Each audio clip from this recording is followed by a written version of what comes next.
Hi guys, it's Rebecca Mara here, and today I'd like to talk about the negativity bias of the brain.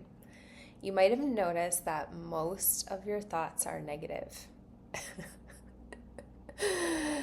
There's a reason for this, and it's based on our body's intelligence to survive.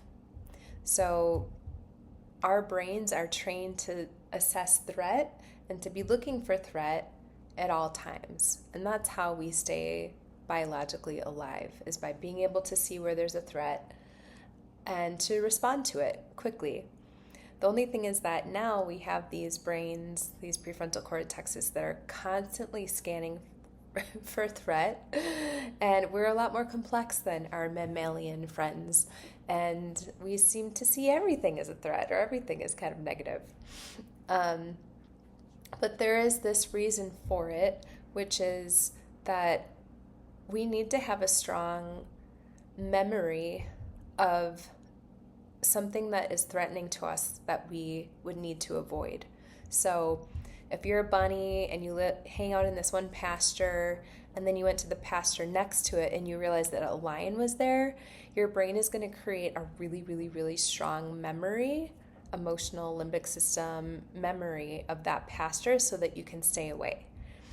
On the other side of it, if you were the bunny that went from your pasture to the pasture over here instead, and it was like the best flowers and like all these other cute bunnies that you could hang out with, it's not going to have as strong as an impression on you as this scary predator pasture over here, right? There's a reason for it. So we're supposed to have strong biological responses to threats. And that's why our brain is always kind of scanning for threat or seeing things from a negative perspective. But what happens with that negativity bias of the brain for modern humans is that we have a harder time assessing what is good and what is working and what is safe. So this is the main thing that helps us heal, and that is accessing resources, tracking for what is good and what is working or even neutral, and making sure that our brain hangs out with it for long enough to notice, right? Like, notice if you have a really stressful conversation, you'll be ruminating about it throughout the day. But if you have a really positive conversation, you might be like, oh, that was really nice. But your brain probably won't keep replaying it where you're like, wow, that was a really nice conversation, because it's going to see it as less significant somehow. So that's where we get to use our willpower to help train our brain, kind of like it's a puppy that keeps going into the street and you're like, no, come back, no, come back. And we're training it to see what's good and what is working. So I'm going to do a video on resources that I'll link below here. But what is required is that we notice some resources, things that are working, things that are working in our lives that support us, people that love us, ways that we feel safe, ways that we're being nourished, whether it's like in our jobs, with people, with nature. And we pick some of your top resources in your life and you bring yourself to your experience of that. And it might be like, there might be an image that goes with it. There's definitely a feeling that goes along with it. There might be words like, I'm loved, And with all of these resources, you're going to just hang out and let yourself really absorb it. So we're moving just from the prefrontal cortex where you're like, yeah, I know I'm loved.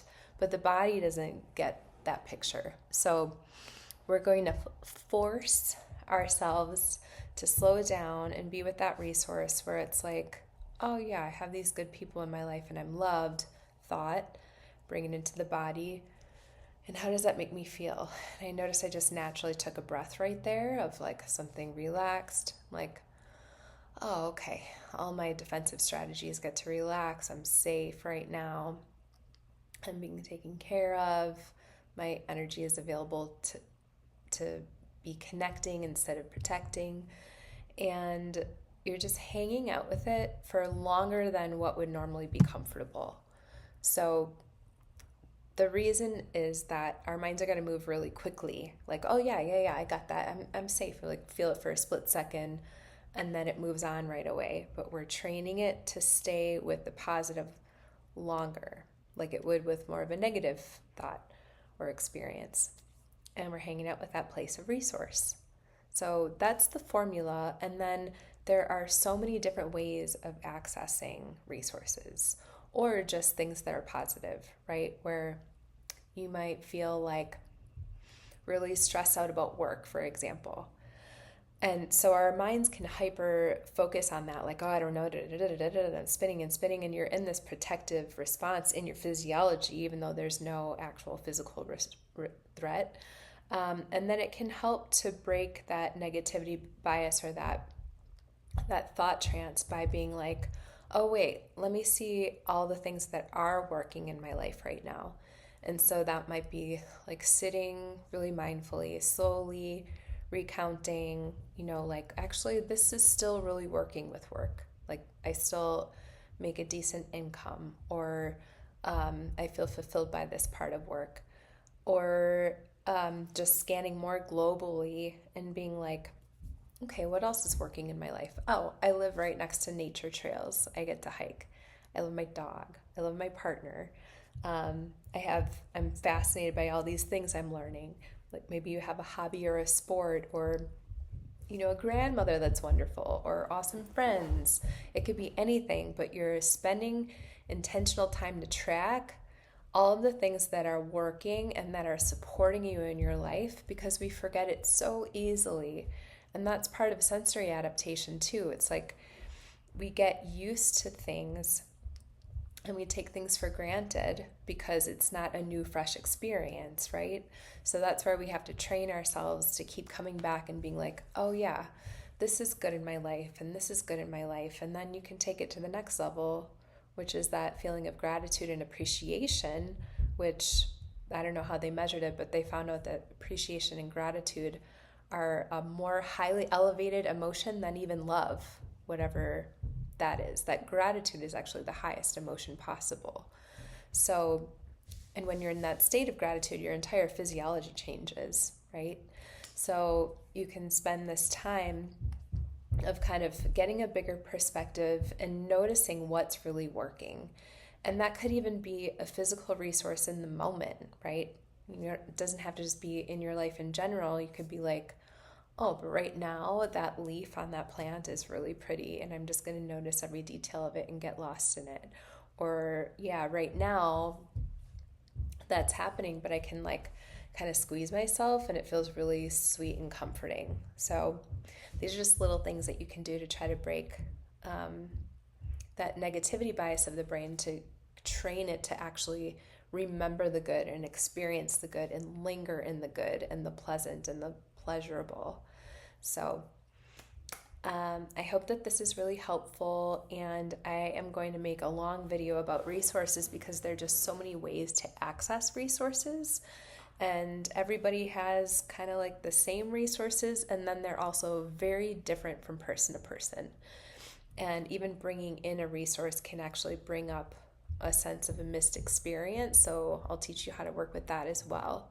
But right now, in healing work and trauma work and therapy, all of it, everything is about increasing your capacity to receive resources.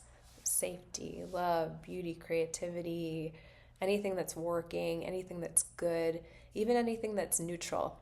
There's always something that's working. Okay, well, thank you so much, and I hope you have a great rest of your day.